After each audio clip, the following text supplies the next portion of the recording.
justice for all. Okay. Trustee Burdall.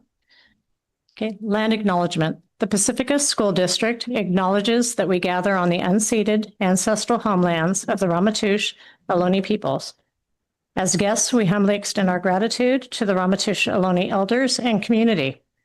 We recognize that we benefit from living and working on their traditional homeland, and we affirm their sovereign rights as First Peoples. As the original stewards of this land, the Ramaytush Ohlone understand the interconnectedness of all things and the importance of maintaining harmony with nature. Likewise, the Pacifica School District commits to teaching our school community how to be responsible stewards of this land. Barbara, can you take roll? Yes, trustee Burdall, trustee Doggett, trustee Hart, here, trustee Villalobos. Here.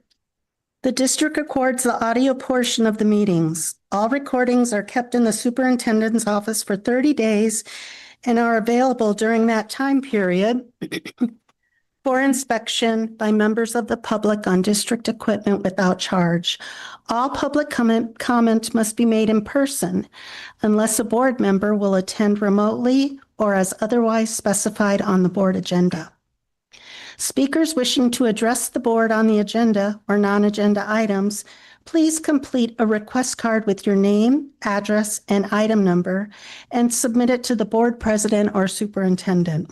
You will be called to address the board and may speak for up to 3 minutes. Please note, the public is welcome to provide comment to the board. Remarks are limited to 3 minutes unless extended or limited by vote of the board. A maximum of 20 minutes, unless extended by the board, is allocated for each subject discussed. The Brown Act open meeting regulations under which the board must operate do not allow board members to comment on non-agenda items or information you may bring up that are not on the agenda. Additionally, no action can be taken. However, the board may give direction to staff following a comment. Approval of the agenda. Are there any questions? Do I have a motion to approve the agenda? Second? All in favor, please raise your hands. Motion passes 4-0.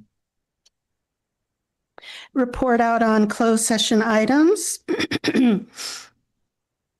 Under 4E, the board voted 4-0 to approve the settlement agreement of this personal injury case.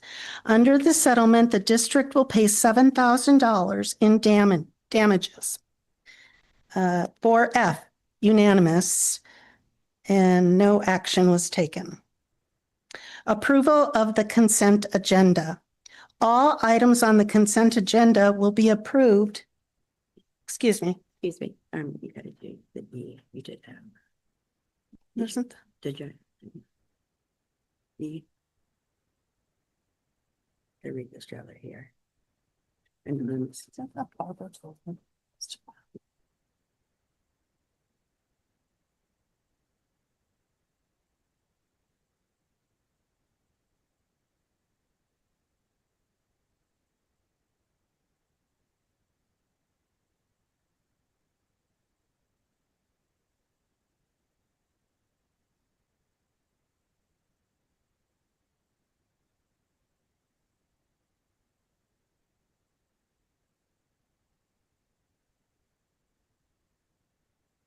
All right, I want to make a correction.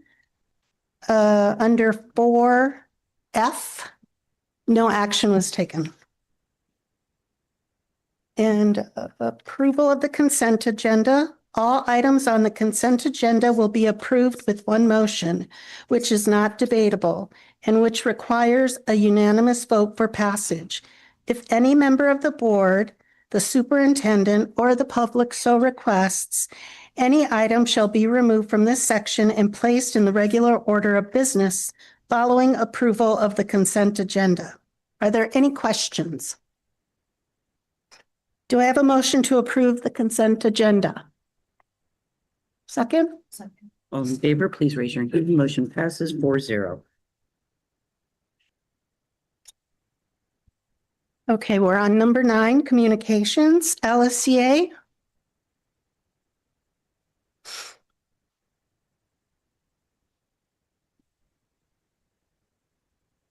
Good evening. While we're 3 weeks into summer, our union remains hard at work. There was a time when that was not the case, and we could just truly decompress from the year. But yet, here we are.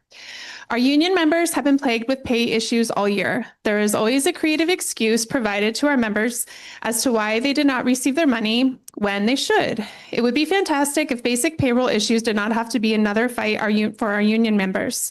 This shouldn't be a request. It should be a basic standard of employment. Do work, get paid.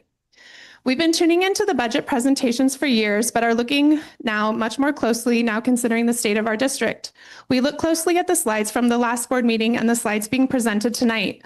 We sent some questions to cabinet and received responses yesterday, which we will keep track of as the year progresses. It is very important that you understand during the budget presentation and vote tonight that LSEA has not settled compensation for the 26-27 school year.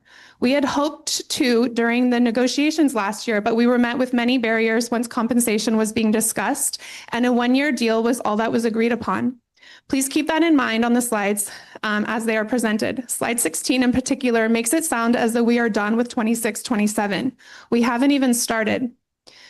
We are still waiting to hear an update regarding the county office analysis of our tentative agreement. We had requested to hear that before the meeting tonight and what the result was. We have received a very vague response to our inquiry on that item. We are happy to finally see the fiscal stabilization plan. Please hold yourselves and cabinet to it. Communication and processes this year were less than stellar. Because the July board meeting has been canceled, that means you will not see us for a little bit, but you will probably hear from us considering the district's situation. LSEA continues to hope that the next school year will be more organized and communicative. Please respect your labor partners and the history that we have. Collaborate with us, talk to us, look at us as problem solvers as well, and not part of the problem makers. Thank you. Thank you, Rachel. CSEA? CSEA? Anybody? Okay, moving on. Publishing. People wishing to address the board. Valerie Davidson?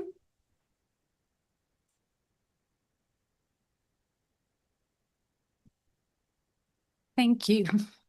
I'm here to support the candidacy of Grace Sabisky to the upcoming school board. I think I speak from years of experience when this district has gone through other challenging times. And to have somebody who steps up for candidacy, who is competent, clear-headed, and communicates well, she has not only my support, but my confidence that she can work well with the board, the community, the people on the front lines, the teachers and everyone. So I support her candidacy. Thank you. Thank you. Grace Sobieski?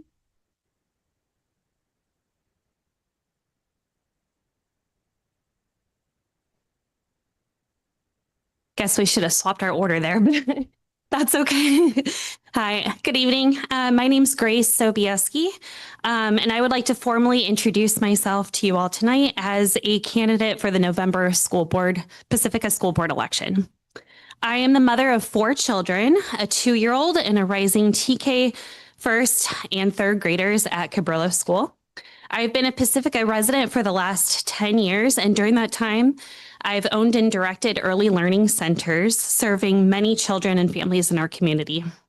As a parent of young children in our district, I directly see and feel the impact of school board decisions every day. I regularly interact with teachers, school staff, and families, and I understand both the opportunities and the challenges facing our schools.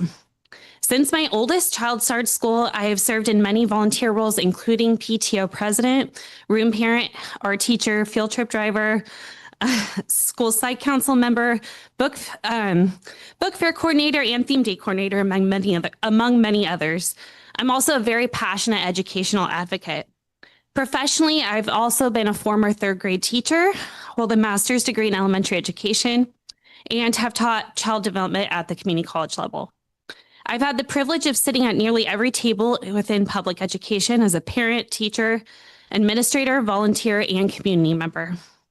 I'm running because I believe these experiences give me a unique perspective on both the opportunities and challenges facing our district, and because I believe every decision that we make moving forward should keep students and families at the center. Our district has faced significant challenges over the past few years, and there's important work ahead. It is my hope to address our fiscal challenges head on while preserving the experiences and opportunities that matter most to students and families. Over the coming months, I look forward to engaging with our community, listening carefully, and learning more about the values and priorities that unite us. I hope to foster transparency, open communication, and accountability as we work together to build a strong future for our district. I look forward to working together to ensure that every child in Pacifica feels connected, supported, and inspired in our schools. Thank you so much. Thank you, Grace.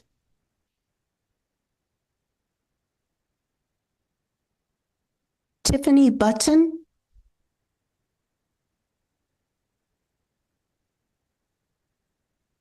Hello, I'm here to address the board on my concern around the lack of detail on the fiscal stabilization plan that's outlined in the action plan under item C.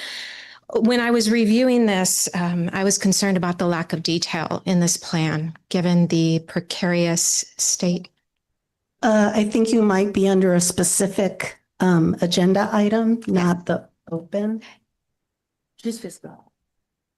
The fiscal stabilization plan? So would I you do know. it under item C? Sorry about that. Just give us a second. That's okay. I'll let you check. But it's action. So item C. Wait.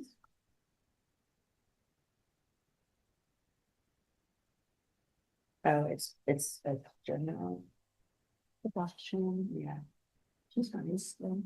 So should we just wait until then? It's 11C, I think. Mhm. 11C. It's 11C under the action items. You speak now, correct? Or wait to read. Speak at the item. Item number, yes. So we'll call you right back up at a. Apologies. That's okay. Apologies. Thank you. Yeah.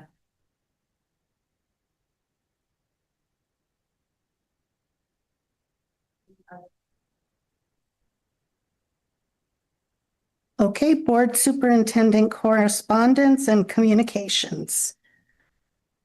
Kai? Since my last meeting, I had my regular sessions with the superintendent. I also attended the FitMac meeting, and I happily got to see Ortega's graduation. So it was my first time seeing Ortega students graduate. So it was great. Elizabeth? Okay, with school out, it was a lot quieter than May. Mainly workforce housing. Well, I did meet with Dr. Bowman, but workforce housing had several Zoom meetings. I've gone out and visited the Ortega site and walked through that. And then this morning went with some of the contractors out to Treasure Island to see some of the apartments out there. So just going forward with that. Since our last meeting, I've had my one-on-ones with Dr. Bowman, and that's it.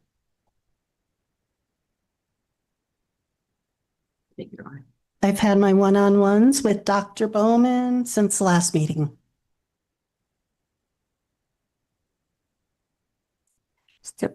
as you've heard, I've met one-on-one with all the trustees.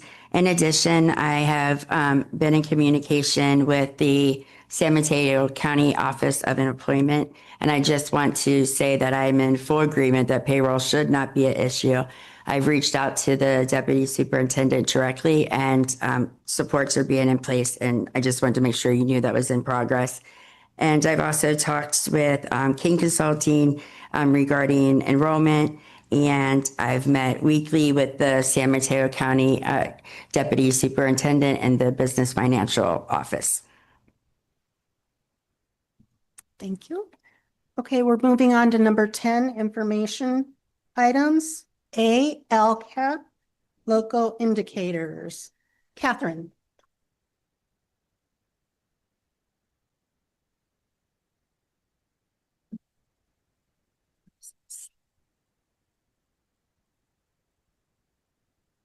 Good evening to the board, Dr. Bowman, cabinet, community.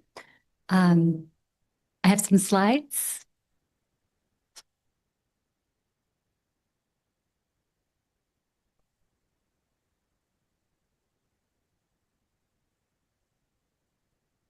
Not those slides.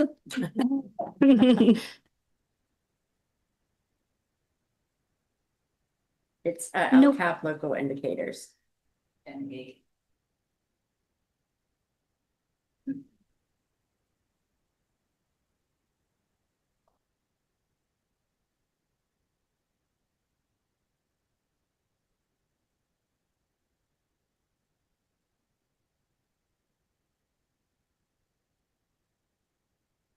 Great. Thank you.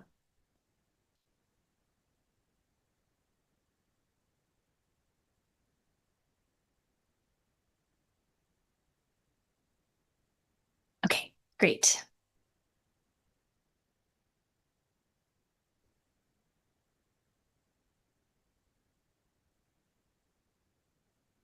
Okay. So what are the California local indicators? In addition to the academic measures reported on the California dashboard, districts are required to complete an annual self-reflection in several areas that are not captured by standardized assessments. These reflections use local data, surveys, implementation evidence, and stakeholder input to evaluate progress and inform our future planning. It is important to note that these reflections are based on multiple sources of evidence, including surveys, advisory committees, public meetings, implementation data, and district records, not any single survey or one stakeholder group. So what this means is that we're looking towards a much broader picture of our district performance, more than test scores alone can provide. This is a required annual process. Districts must review evidence, complete state-developed reflection tools, present the results publicly, as we are doing tonight, and report them through the California dashboard. So what this means is that the state expects districts to not only measure outcomes, but also to reflect on how systems and services are working for students and families. The full report is included in your board packet, and as a reminder, that was one of the findings of our FCMAT report to review systems. So here's an overview of the 5 indicators that we'll be looking at tonight. They focus on student success, not measured by state testing, including, as you can see, basic services, academic standards, family engagement, school climate, and access to a broad course of study. You will see the main sources of our evidence noted in the parentheses below each category. And I will not keep you in suspense. The Pacifica School District did meet the standards in all 5 indicators for this year. So we'll go through the 5, starting with priority 1, not necessarily in sequential order. This first one talks about our basic services. Priority 1 focuses on the foundational conditions necessary for learning: qualified teachers, instructional materials, and safe facilities. Our review found that students do have access to instructional materials, and appropriately staffed classrooms and facilities continue to be monitored and maintained. We can thank our new facilities manager, Jose Quintana, who has been directing his crew across Pacifica. You may notice new paint at IBL. You may notice the potholes being filled here in our parking lot, and a lot of improvements happening as we speak. Moving on to priority 7, this is also about access. So this indicator examines whether students have access to a comprehensive educational program. Our review found that students have access to core academic programs and supports, and the district does continue to work towards aligning elective and specialized opportunities across our sites. So what we want here is we're aiming for a student to have equal access no matter which school they attend across our district. In other words, attending a certain school should not limit access to learning opportunities. Another example of this that was a big win for this year, we had our TKK committee standardize the number of instructional minutes across all of our school sites. Priority 2, academic standards. This reflection examines how effectively the district is implementing our California content standards. This year included implementation of new ELA curriculum for K-5 with Open Court and for 6th through 8th grade, our Amplify. We also had new middle school CTA pathways and the adoption of a new K-5 social studies curriculum that will be rolled out next year. These initiatives and others will be supported through professional coaching provided by Core Learning and funded by a generous grant from the Give Forward Foundation that we heard about at our last board meeting. So here we are not just adopting new programs, we're also investing in the training and support needed to make these programs successful in our classrooms.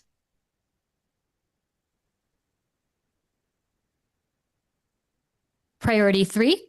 This indicator focuses on how the district builds relationships with families and incorporates stakeholder input into decision-making. Survey results and advisory group feedback indicate strong school-family relationships, while also identifying opportunities to strengthen the two-way communication and broaden participation among underrepresented groups. It is important to note that this reflection is informed by multiple sources, including LCAP surveys, ELAC, the Parent Advisory Committee, public hearings, and school-based engagement opportunities. Our work is not only about collecting the feedback, but also ensuring that more families see themselves represented in the process. And this was also evident in the school presentations that we saw last month when our principals presented their site plans.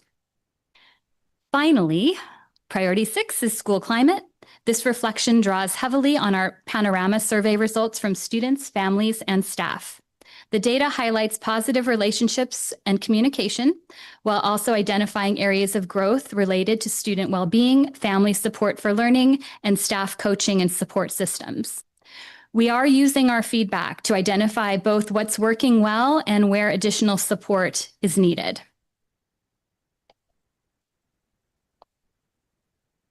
I'm happy to answer any questions at this time. Anybody have questions or comments? Good job. It was a lot of work. Shout out to the teachers that participated in the TK instructional minutes. I know that was a big project. I also just want to say that I noticed there's a lot of implementation happening next year, which is exciting. Thank you. All right, thank you. I won't go too far. Yeah. 11, action items, adoption of 2026-2027 Local Control Accountability Plan. Catherine. Thank you. No slides this time. I will just remind you that on June 10th, 2026, the Pacifica School District Board of Trustees held a public hearing to solicit recommendations and comments of the public regarding specific actions and expenditures proposed to be included in the Local Control and Accountability Plan, or LCAP. No comments or recommendations were brought forward at that time. San Mateo County Office of Education also reviewed the draft of the LCAP to ensure it was CDE compliant. There was only one update that will be discussed during the budget presentation at this meeting. The revised 2026-27 budget overview for parents is attached. The LCAP, once approved, along with the budget overview for parents, will be posted on our district website. As a 3-year rolling plan, the LCAP will be brought to the board for approval annually in conjunction with the district budget. So it is recommended that the board adopt the local control and accountability plan as presented. Are there any questions? Comments? Okay, do I have a motion to adopt the 2026-27 LCAP? All in favor, please raise your hand. Motion passes 4-0. Thank you. Thank you. Okay, now we're moving on to 11B, adoption of the 2026-27 budget. And is Dusty here? Okay. She's here. She's. I am. Dusty? Yes.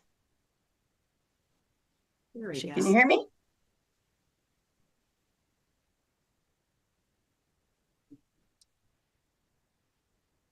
Can you guys hear me?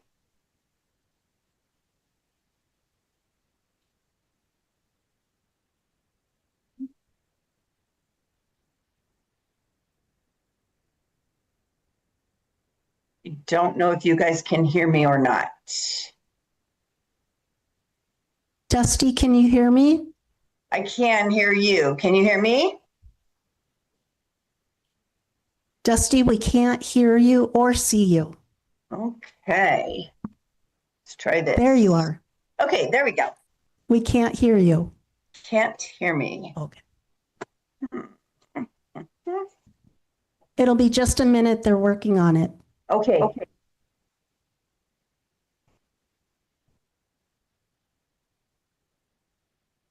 Okay, I'll repeat that. We're on 11B, adoption of the 2026-2027 budget. Speaker Dusty Nevitt. Good evening. Thank you so much for allowing me to join you remotely for the final adoption of your 2026-27 adopted budget. I know there's a presentation. Perfect. Thank you so much. This presentation has been updated slightly for just some changes that happened between the public hearing and tonight's adoption. So I'm going to go through it very, very quickly. First couple of slides, very familiar. This is the adopted budget cycle. Next. This is just the timeline that we reviewed. We are now at the point of having the budget adoption, and then we will, in August, after the state budget is approved, we will do a 45-day revision to the adopted budget. Next slide. This is the same slide. Objective of the proposed budget is just to identify your educational plan converted to dollars, identifying the revenue sources and those expenditures that are associated with all of the operations of the school district for next school year. Next. This slide is the same. I made sure that all of the numbers are the same. There might have been a slight difference in funded ADA, but the same basic numbers and enrollment projections at this point in time. Next slide. This slide was updated. I went back and double checked all of the new system. As you guys know, we shifted to an entirely new system this year. And so between the public hearing and this adopted budget, I did go back and make sure that I have all of the correct FTEs associated with all of our different educational activities, which is direct instruction, instructional support, pupil services, district administration, and facilities and maintenance. Next slide. This slide doesn't look a lot different right now, but the next one will. We went back and double checked, made some adjustments between public hearing and now the adopted budget. So if I could get to the next slide, that'll probably show it. So if you'll remember at public hearing, our 26-27, we had about $8,000. We were able to make just very slight adjustments. So the balance for unrestricted went up right around $25,000. Next slide. This one will look a little different as well because we did revise and refine the budget for the textbook adoption. So I had put in a whole $1 million not knowing where we would land with the social studies. And with the recommendation and board approval of the social studies curriculum, we were able to reduce that expenditure by $650,000. So this looks just a little different in books and supplies. Next slide. These two next ones are just an update of what you had originally. Same percentages because the changes didn't affect the overall budget that much. So we can slide to the next one as well. One more. Great. The only real change on this one is I did go back and re-look at the health insurance increases. And on average, we're closer to about a 6% rather than an 8%. And so 27, 28 and 28, 29 factors were lowered just a little bit from 8 to 6% for health insurance. Next slide. Our multi-year does look different. I added the reserve at the bottom so that it's very clearly communicated and transparent, the available reserve that we do have. So the projection for 25-26, which is the estimated actuals portion of your board packet, shows that we will have our 3% reserve. Going into the following year, however, we are short of our 3% as we knew that we would be from the public hearing document. And then we know that our 27, 28 and our 28, 29 years are challenges. Those will be addressed in the fiscal solvency and stabilization plan that you will hear in just a few minutes. But I did add the different percentages at the bottom so that everyone would know where we are at. Next slide. So the first slide was the total general fund. This one is unrestricted. All changes have been made as discussed. And then the next slide is our restricted slide. And so those are those funding sources that are very specific for those purposes, such as our expanded learning opportunities program, our parcel taxes, our special education program, and different grants, both federal and state, that we do receive. Next slide. So significant changes. We do have tentative agreements in the adopted budget. So we have both CSEA and LSEA settlements are in 25-26 estimated actuals, and the agreement with CSEA only is in the 26-27 numbers, all funded by the new parcel tax. Everything else is the same. Next slide. So no changes to the ending fund balances of our district funds, but I wanted to make sure that it was a complete packet for you, and those are the same. Next slide. So we're at the point now where the recommendation comes to go ahead and approve the adopted budget as presented. We will submit it to the San Mateo County Office of Education, and they should be returning their recommendations within about a 45-day time period. Next slide. And then next steps are exactly the same. We're now at our June 24th. We will revise with a 45-day revision, 45-day update based on the state budget as necessary, and we'll be bringing back unaudited actuals. So the final numbers for estimated actuals will come to you in September, and then your first interim comes to you in December. Next slide. Or the end. I think it's the end.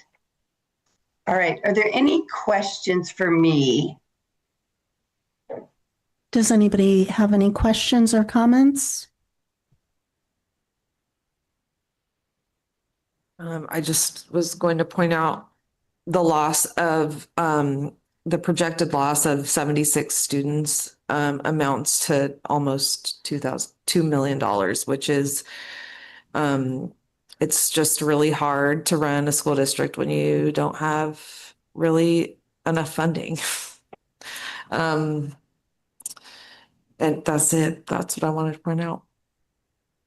I'll just piggyback off of that. As a district, I think that all of us have a responsibility, not just the board members, but the parents and the administration, and getting our kids to school You can see that we're at 94, 95% attendance rate. And if we could just get that up to 96, 97%, we would have more money to bring in for the kids. That's all I wanted to say. Anybody else?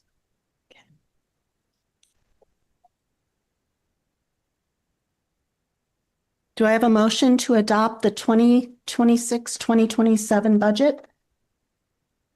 Second? Second.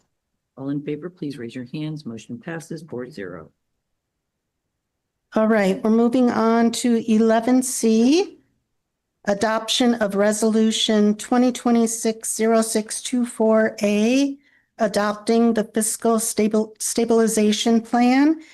Dr. Bowman, and as a reminder, we have a speaker on this too. Oh, I apologize. It's okay. Thank you for the reminder. I forgot her name. It's Tiffany Button. Tiffany Button. Hello, thank you. Back again. So addressing this topic, I wanted to express my concern about the lack of detail in the provided fiscal stabilization plan. The actions being taken need to be very clear to the community, given the very precarious state of our district, as we've outlined in the previous topics. And I expect the school board to request more detail on the implementation of the actions. The plan does an excellent job describing our current state and alludes to several actions that are going to be taken, including the potential reduction of 13 FTE, but it doesn't describe how we are going to do that and what we are going to do when that happens. When we look back at what has happened over the last year in integrating the Valimar Middle School and Ocean Shore Middle School into IBL, the lack of a plan was expressed as one of the major concerns with those actions. And as a parent, I saw the fallout from not really having a very good plan in place for dealing with what needed to be done from a fiscal standpoint, as the board has expressed. Given those concerns, I do expect the board to request more clarity on how we are actually going to implement the actions outlined in that plan in order to provide transparency to the community, that we can understand what actions are actually being taken and how those actions are going to be implemented for our students. Thank you. Thank you. Dr. Bowman.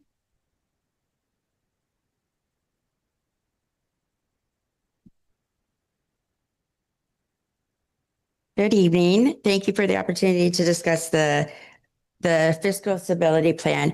And I want to start with saying that our focus throughout this year is focused forward and really building the foundation and getting stable. It's been a couple of tough years for our families, our children, all of us, and we are doing really great things. And I want to make sure that that is what we are focusing on and moving forward while being fiscally sound.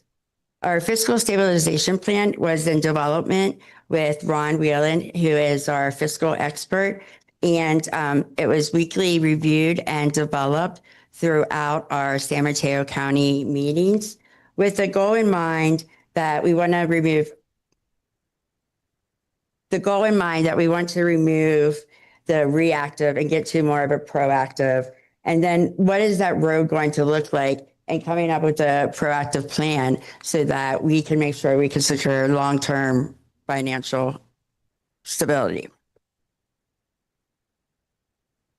So I know you've heard this, but it's kind of a perfect storm of different things happening. Our enrollment has gone down.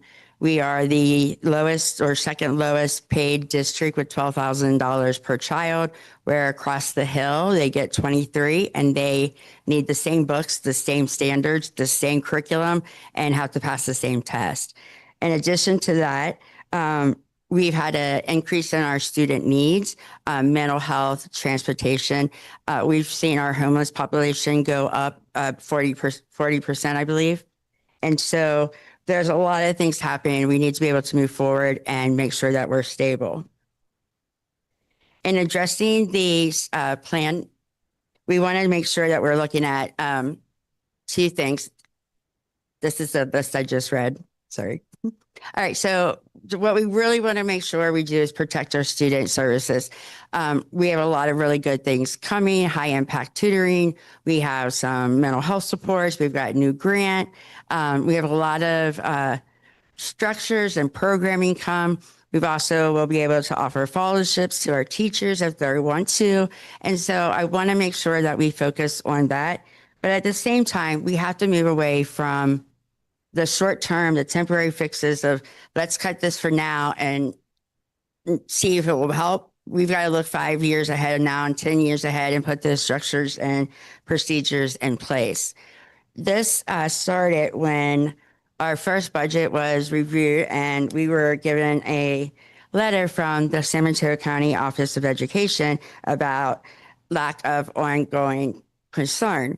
What that means is it's an early intervention. They want to give us supports, put things in place so that whenever these lack of concern or ongoing concern is that they're hoping that we don't move past that. Unfortunately, the warning system is in place, but with the proposal of 76 more children leaving, that's, I think, Trustee Hart mentioned it, around $2 million. We have a lot of other things. So this warning system wasn't able to keep us to a place where we wouldn't go through the next phase. Currently, due to our budget, we will be appointing an external fiscal advisor. That is a person who will be here who has stay and rescind orders over anything that the board or myself would put forward and vote on.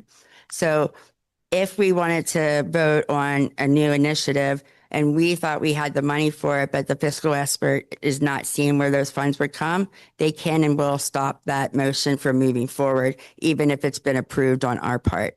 The one thing they can't touch is any collective bargaining agreements or anything that is part of the labor party's agreements and ongoing practices.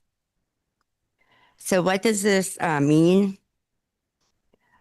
Next year, we need to have an additional $700,000 cut, and it cannot be staffing because we are past our CBA and our partnership timelines. So we need $700,000 moving into next year. Then when we go into looking at our staff, the 13 individual positions, they were the amount that was needed to obtain the 1.785. The 13 positions will be decided by the budget collaborative. Myself, nor cabinet or San Mateo I always say we could, but we would not ever do that. This is a family and community decision. It affects all of our kids. So we have designed to put up our budget collaborative meetings, and that's when the specific decisions will be made. We know that 13 at this point in time is the goal. We also, as you heard from Dusty, will be revising our budget. And the goal would be that maybe we don't need to do 13 if we get revisions or additional funds. The one other thing I want to talk about with the budget collaboratives that we need to make these cuts because our 3% is not enough to give to our certificated staff or our classified staff. They're also, not only are we the lowest paid district, they're the lowest paid in San Mateo County. And making these cuts allows us to give them what the tentative agreement states. I signed that we will make the necessary cuts to ensure that our teachers and our staff can get the agreement passed. And to be able to pay that, we need to make sure that we focus on those cuts because this is only the start of getting where our certified staff and our classified staff need to be in comparison to all the teachers within San Mateo County. And again, it's not where it needs to be, but that's where we're going to start. And this helps us with that first phase. Those positions, they're divided up by 4 management, 4 certificated, 5 classified. That number was decided based on enrollment and our budget situation. And again, the people specifically cut aren't decided here. It will be decided in the budget collaborative. And I think our first meeting is August. It's coming up quick. So what are we going to do to be able to sustain our future, get stabilization back into our fiscal policies? We are staffing to enrollment. That started last year, I believe, and that allows the number of kids and teacher ratio to be equitable throughout our county or our district, excuse me. We also are expanding our facility leases. You'll see some leases coming up, or you saw leases come up in the consent approval. We are also trying to come up with a mandatory reserve process so that when we go into the stabilization plan, we have to make sure we have the cuts to make our general fund. But in addition to that general fund, if we don't have our 3%, it is possible that we don't have the cash, and then we would possibly have to move into a loan or another higher level of intervention. And we do not want to get there when a system is out of cash. It's and you have to get a loan from California. It's automatic receivership. And so making these cuts as a team and getting them in place helps us guarantee that we can have the teacher agreement, the certified staff agreement, and this all put into place and start the movement forward. So I am confident that we can get to where we need to be. You heard Dusty speak about the 45-day revise. We've had new grants come in. The governor's done some changes with the budget, and we're hoping when we get through that August or the new CBO will start the process with the San Mateo County coach and advisor and revising the budget. And then after that, we will, or during that and simultaneously, we will continue to meet as a budget collaborative. Are there any questions? I was just wondering if you know off the top of your head how many we average losing teachers and staff just that normally resign every year. So normal attrition. I'm not sure. We can find out. I don't. Okay. We'll find out that for you. Okay. Because I know we always like to start there. Yes. Where they say the easiest employee to get rid of is when you haven't. We'll get that to you. Okay.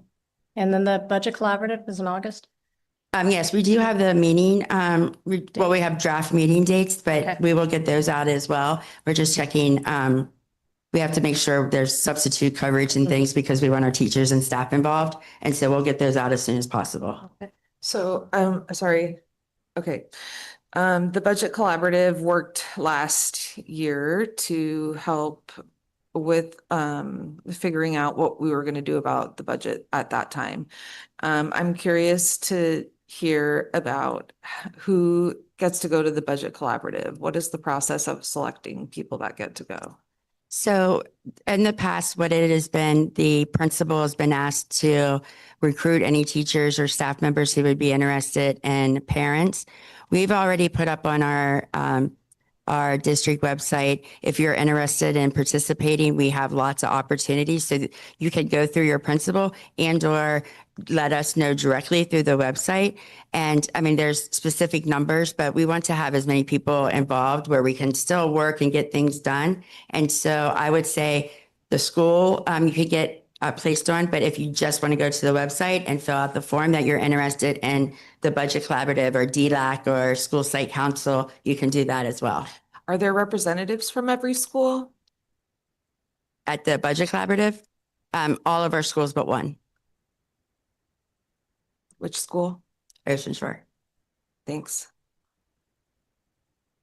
I kind of have a different question that has to do with the Brown Act and such. Mm-hmm. And since we've really never been in this situation, is there any way that board members can be in partnership with another board member if they need to talk about the budget while we're going through this process so that we're not breaking any Brown Act rules by talking, to three at the same time?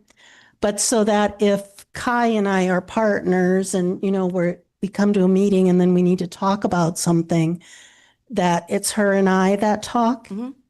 And, this is just an example. Elizabeth and Bridget are the ones that would talk because it just seems like a monumental task that we have. And I think that board members supporting each other and bouncing off ideas or what have you would be beneficial, but also just keeping in line with the Brown Act. No, absolutely. No, that's a great idea. And what we could do and proceed when we did the FitMat review and you all were able to meet with FitMac in San Mateo County. We did it with 2 and then 2 through the budget presentation and the collaboration.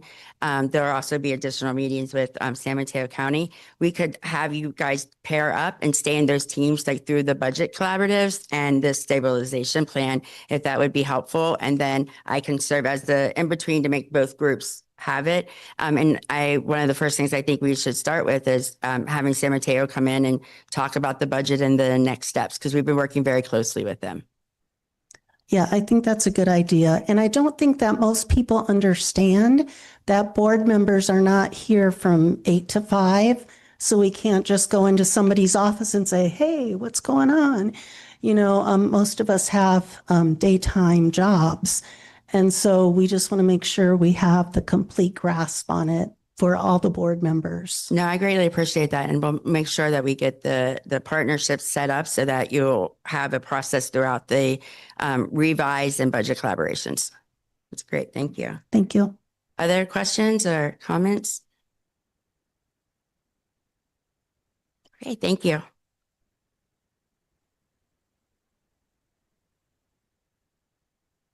All right. Do I have a motion to adopt the resolution 2026-624A, adopting the fiscal stabilization plan? Second? All in favor, please raise your hand. Motion passes 4-0. Okay, we're moving on to 11D, tentative agreement between the Pacifica School District and Laguna Salada Education Association, LSEA. Rachel? Thank you. Good evening, President Villalobos, Superintendent Bowman, members of the board. Tonight, I'm presenting the tentative agreement with the Laguna Salada Education Association. This TA is a result of an incredibly demanding but deeply inspiring year of hard work. Both the district's negotiating team and the LSEA team approached the bargaining table as partners. They participated with profound mutual respect, bringing a wide variety of innovative ideas to the table to solve complex problems. When it came to compensation, including the 3% salary increase for 2025-2026 and the removal of the prior experience cap, the goal wasn't just a payout, but a strategic move to rejuvenate staff morale. Beyond compensation, this agreement represents a massive step forward in operational efficiency. The team spent hours clarifying contract language regarding work hours, safety protocols, and class size. Throughout this year-long process, LSEA leadership worked tirelessly to keep their unit members fully informed, engaged, and realistic about the district's realities. Because of that transparent communication, the membership stepped up and ratified this agreement. The key contract components include a salary increase of 3% for the 2025-2026 school year, effective retroactively to July 1, 2025. The experience cap removal, effective July 1, 2026. The cap on qualifying prior years of teaching experience for salary schedule placement is eliminated, and teachers would submit their written verification of experience by September 30th, 2026. The hourly rate and stipends, there was increase in the contractually hourly rate from $50 an hour to $55, and an increase in the teacher in charge stipend from $750 to $1,000 at each school site. We also agreed on establishing a joint district LSEA committee to study options for restructuring the current salary schedule for potential implementation in the 2027-2028 school year. There's also part of technology protections to explicitly outline assistance and protections for unit members facing cyberbullying. There are some MOUs that are a part of this package as well, including the Big Lift Inspiring Summer Program, Description and Stipend, Combo Classes, RSP Caseload, TKK Instructional Committee, and Teacher Workday Allocations. And there's policies regarding artificial intelligence. Are there any questions on this tentative agreement? Questions or comments? Nope. Do I have a motion to approve the tentative agreement between the Pacifica School District and Laguna Salada Education Association, LSEA? Second? All in favor, please raise your hands. Motion passes 4-0. Thank you. Thank you, Rachel. Thank you. I'm going to ask that we go back to the fiscal stabilization plan. You all voted yes, but we have to do a roll call. So we're going to do the vote. Everybody knows your vote, but we have to call each name. So Barbara, if you want to go through that process. Sure. So trustee Burdall, trustee Doggett, trustee Hart, Yes. trustee Villalobos. Yes. Thank you. Motion passes 4-0.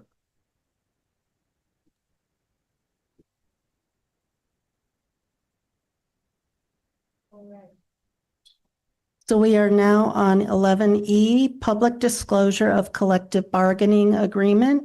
Dusty, are you still there? I am. Okay. Can you hear me okay? Yes, we can hear you. We can't see you. Okay. All right. So there is a requirement for this disclosure document that is several pages, and the document itself outlines the agreement that Rachel just explained to you. It gives the costs on the first page. It identifies whether it is a single year or a multi-year agreement, what unit it is for, what the time frame is for each of the for the whole agreement. Then it addresses any of the languages. It incorporates the multi-year projections, which was you just voted on with the adopted budget. There's some signature pages that have to be signed by the board and also by the superintendent. And so it's a standard form provided by the county that goes to the board when an agreement is approved. And this disclosure was given to the county within the 10-day time period. They review it and then typically will have a response back to the district on any of their comments. In this particular case, when you look at the document and it goes into the different, there's an unrestricted general fund and a restricted. The funding for this document and for this tentative agreement, single year, does come from the new parcel tax. So you'll see that it lowers that ending balance. There is a requirement when expenditures are added to the budget that your 3% does increase your required reserve. So that would be the component that would be on the unrestricted portion of it. The multi-year matches what you just approved in the adopted budget. Do we have any questions or comments? I was just wondering, because it's a 1-year agreement, but in the top, it says the agreement goes through June 30th, 2028. Is So that on the top? the overall agreement is a 3-year. It's the multi-year, 3-year multi-year. The articles I are thought all- this one was a 1-year. No, the agreement is for 1 year, but we have to put it in our multi-year projection. So then if we negotiate next year, come to agreement, it would go into it as well. Because they need to be able to do that. So. Questions? The contract, right? Yeah, it's the article. Right. Yeah, so the articles are the 3-year, right? So we agreed for the class size, the MOUs, and then the compensation, we only have an agreement for 1 year, for 25, 26. Because I knew they were planning to come back and negotiate for next year. Correct. I didn't see that on there.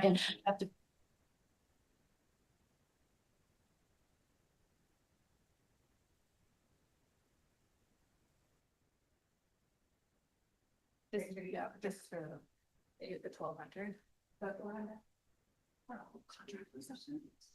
And the second right, it's just the two extension. Correct. With compensation, too. Do you need to do an explanation or give any information to the board? Okay. I don't think that it has to do with the AB 1200, right? Because that's the financial part. But yes, the contract was open for 25, 26, 27, 28, 28, 29, right? For 3 years. The whole contract. The whole contract, correct. So we sunshined articles and I summarized kind of the agreements that we came up with from those articles. And next year we are opening compensation again, and then we can send. The whole contract will be open, correct? It was already opened. The whole contract was already opened. Correct. Thank you. Hearing half the words from back there, sorry. Thank you. Thank you. Do I have a motion to approve the tentative agreement between the Pacifica School District and LSEA? Am I on LSEA? Where am I? You're on E. Public disclosure. E, sorry. The public disclosure of collective bargaining agreement for LSEA. Mhm. In a second, All in favor, please raise your hand. Motion passes 4-0. all right, we're moving on to 11F. Tentative agreement between the Pacifica School District and the California School Employees Association and its chapter number 128. Rachel? This tentative agreement with CSEA Chapter 128 represents months of passionate and respectful dialogue. Both the district and the CSEA bargaining teams brought a diverse array of creative solutions to address structural challenges, including the paraeducator classification into the general ed and special education pathways, or the modernization of our IT roles. By agreeing to these compensation increases and classification updates, you're making a direct investment in the morale of the workers who keep our schools safe, clean, and functioning. This agreement provides the board with something invaluable, which is a predictable budget for the 2025, 2026, and 2026-2027 school years. Just like the teachers' agreement, this contract heavily focuses on cleaning up and clarifying language regarding leaves, promotions, and employee expenses. CSEA leadership took their responsibility seriously, working diligently to keep their members informed at every turn, which is why this package comes to you fully ratified. The teams did the hard work. They found solutions that balance the human element with our operational needs. The key contract components include a salary schedule increase for 3% salary schedule effective July 1, 2025, and an additional 3% increase effective July 1, 2026. There's a Me Too clause that if any other bargaining group receives a higher compensation offer for 26-27, CSEA reserves the right to reopen bargaining for compensation. A 2027-2028 reopener for total compensation for the final year of the contract remains open for future bargaining. For personal necessity days, the accrued sick leave has increased from 7 to 8 per year.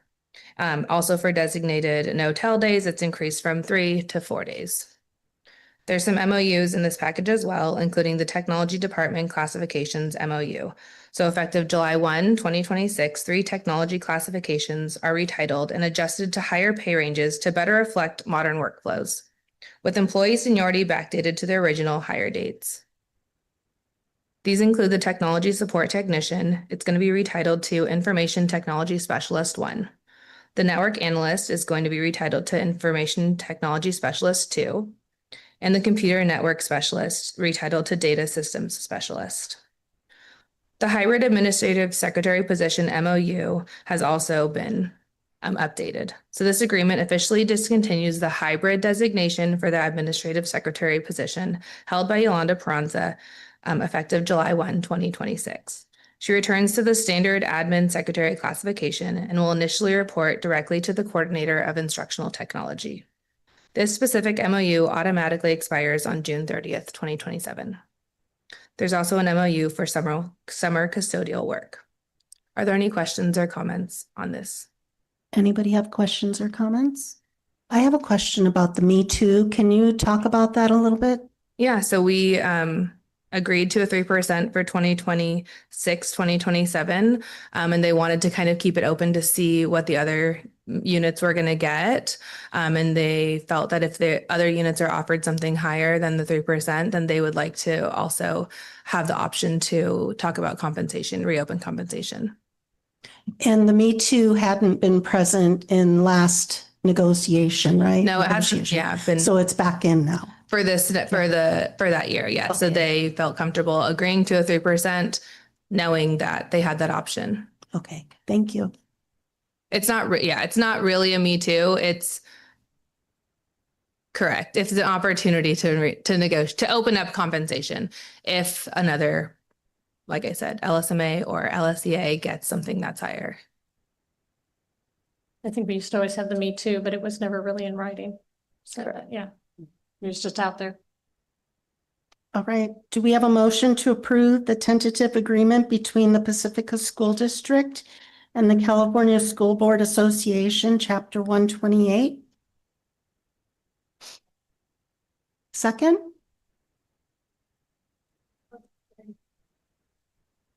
All in favor, please raise your hand. Motion passes 4-0. Thank you. Thank you. And next we have 11G, Public Disclosure of Collective Bargaining Agreement. Dusty, are you still there? I am. Okay. Okay, so similar to the disclosure for LSCA, this one is for your CSEA classified staff.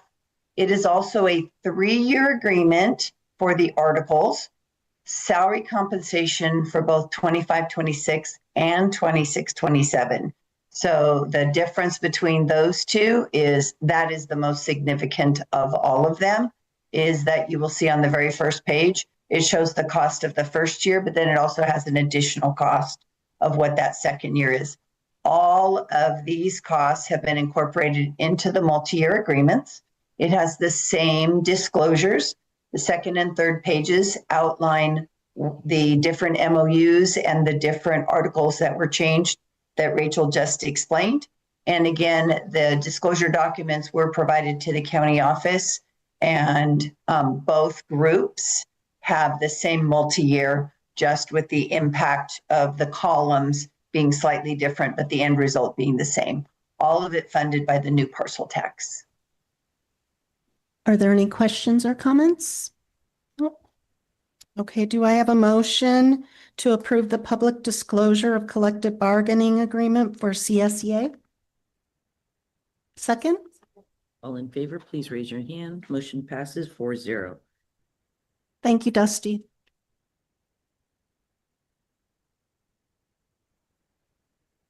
All right, now we're moving on to 11H, public hearing and action. Resolution 2026-0624B, increasing school facility fees as authorized by Government Code Section 65996B3. And the public hearing is open at 7:17 p.m. Do we have King Consulting on the line? Perfect. Okay. Good evening, Board and Superintendent, Pacifica School District. I come here tonight presenting our developer fees update.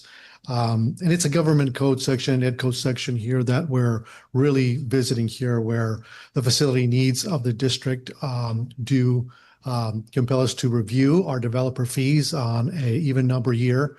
And so we have this study that was conducted by King Consultants, and they have a presentation here for us tonight for us to review the existing square footage pricing for new residential here for the community. It's currently at $3.23 per square foot for residential, and it's at 52 cents for commercial and industrial properties. The new proposed EDCO pricing would be at $5.38 per square foot for residential, and for 87 cents a square foot for commercial and industrial. And so we have a presentation at this time for King Consulting. All right, thank you. Good evening. Can everybody hear me? Yes. Wonderful. So my name is Rob Murray. I am the Director of Demographics at King Consulting. It's a pleasure to be here tonight, and thank you for your flexibility allowing me to come present to you remotely. But without further ado, I'll go ahead and get into this presentation so that we can answer any questions anyone has at the conclusion. Just again, not going to read all the words on all the slides, but very high level, particularly since 1998, the onus has really been on school districts to make sure that they are collecting the developer fees they're entitled to. Your city, your county are not going to kind of passively collect it on your behalf. You need to have this kind of study in place, and it's really just sort of routine maintenance, due diligence on school districts' part to check on this whenever, as you just heard, in even numbered years, the state allocation board raises the potential rates. So we can go ahead and move to the next slide, please. And again, those rates were set this year at $5.38 for residential and 87 cents for commercial. And we can go to one more slide. And you do split your fees with the Jefferson Union High School District, retaining 60% of that fee, which leads to the amount you would retain from that total payment that someone would make of $3.23 per square foot of residential, 52 cents per square foot of commercial industrial. Mini storage has its own calculation, which you will always see broken out in these studies just because you have a huge amount of square footage and very few employees. And so the math pencils out differently for that particular kind of development at just a cent per square foot. But everything else in the commercial industrial category would be up at that 52 cents. And then a big slide coming up next. And this just kind of walks through some of the things that were in the study. Of course, the full study report goes into much more detail, but the key things to take away from in this part of the report is that your justification is really based on the need for the modernization and reconstruction costs, which are lower than brand new construction, but any number of students generated by new development create facilities needs that you would not have absent that development. So everything comes down to how many students are generated and what is the cost per student, and everything pencils out to show that you are fully justified to collect your 60% share of those new 2026 statutory developer fees. So one more slide, I believe, please. And that's just a reminder of the use of those fees is explained in detail in the study. But the key thing is, again, to emphasize that modernization or reconstruction projects are an absolutely valid use of these developer fees. That is the entire nexus on which your study is justified. And so, again, there's lots more detail. I'm happy to answer any questions, but main thing, again, is that this is just a very routine thing. There are very limited pools of funding for school districts to have for dedicated facilities funding. This is one of them, and it is absolutely best practice just to make sure, as you are doing, that you're staying on top of that and collecting that highest fee. Thank you very much. Thank you. Are there any questions or comments?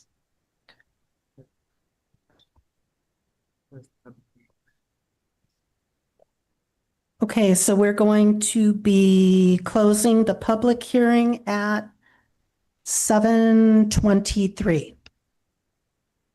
Okay, are there any questions? Do I have a motion to adopt resolution 2026-0624B? Second? All in favor, please raise your hand. Motion passes 4-0. Thank you. Hey, thank you. Thank you. All right, so now we're moving on to 11I, approval of updated job description, music teacher. And Rachel. Thank you. So this update serves as a vital structural and fiscal purpose. It completely eliminates the specific band teacher job description and consolidates those duties into a single comprehensive music teacher role. The job description was attached to this item.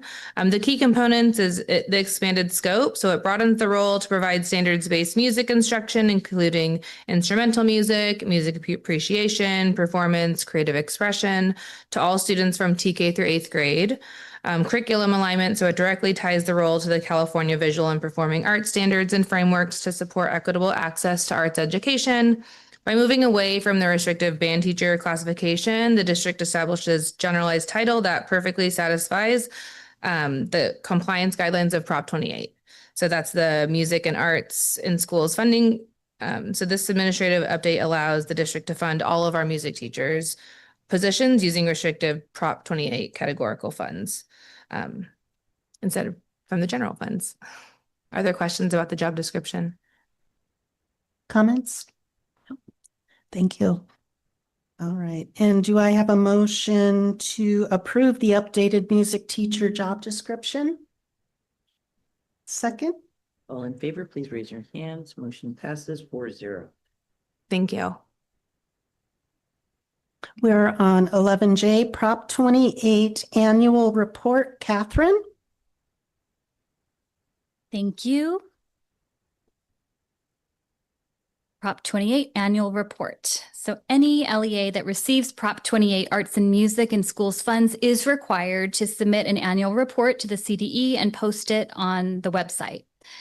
The annual report must be board approved. So included in this report is a brief description of the Prop 28 Arts program, the number of FTE teachers that were funded, the number of students served, and the number of school sites that were provided arts education programs with these funds. So you have a copy of that in your packet, and it is recommended that the board approve the 25-26 Proposition 28 Arts and Music in Schools Funding Annual Report. Any questions or comments? No? Do I have a motion to approve the 2025-2026 Proposition 28 Annual Report? Second?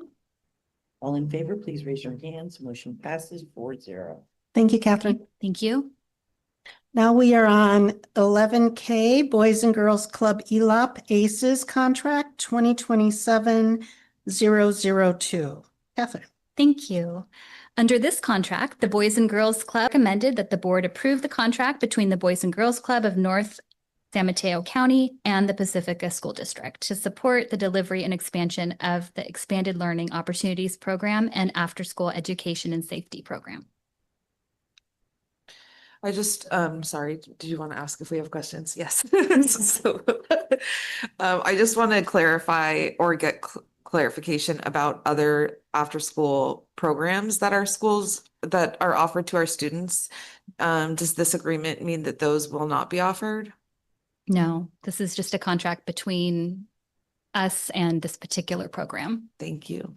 And it's important to know that this year we're expanding with Parks and Rec, Boys and Girls Club, and individually partnering with the PTOs so that they also are receiving ACES and ELOP funding at their programs that they started.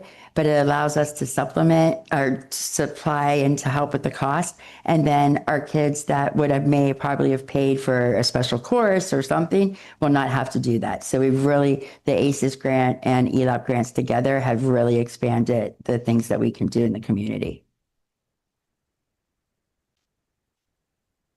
Is that grant ongoing or we do that? The ELOP grant is ongoing. The ACES grant you have to reapply for, but it's pretty statistically stable as long as they receive the funds. Okay, do we have a motion to approve the contract between the district and the city of Pacifica, or I'm sorry, between the Boys and Girls Club and the district? Oh, I'm sorry. All in favor, please raise your hands. Motion passes 4-0. Thank you. Okay, now we're moving on to L, City of Pacifica Park Beach and Rec, contract number 2027-008. Thank you. The City of Pacifica Parks, Beaches, and Recreation will provide after-school activities for students at Sunset Ridge, Ocean Shore, Cabrillo, and Valleymar to support the delivery and expansion of the Expanded Learning Opportunities Program. This contract will be funded through ELOP and ACES grants. It is recommended that the board approve this contract between Pacifica School District and the City of Pacifica to support the delivery and expansion of the Expanded Learning Opportunities Program. Any questions or comments? Nope. Do I have a motion to approve the proposed contract between the district and the City of Pacifica PB&R? Second? All in favor, please raise your hands. Motion passes 4-0. Thank you again. Thank you. All right, so now we are on to number 12, Board of Trustees, Superintendent's Recap and Future Agenda Items. Does anybody want to start?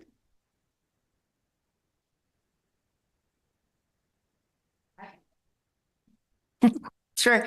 I have a short list of future agenda items for August. It's approving the org chart. We'll have a student enrollment update. The Con App report will be provided. Facility use information and conflict of interest policy will be on the agenda for the upcoming board meetings. Anybody else? No, I just want to thank everybody because we're closing up the year and getting on to July 1st and starting fresh. And just thank you to the teachers and the staff and admin, board members too, and parents.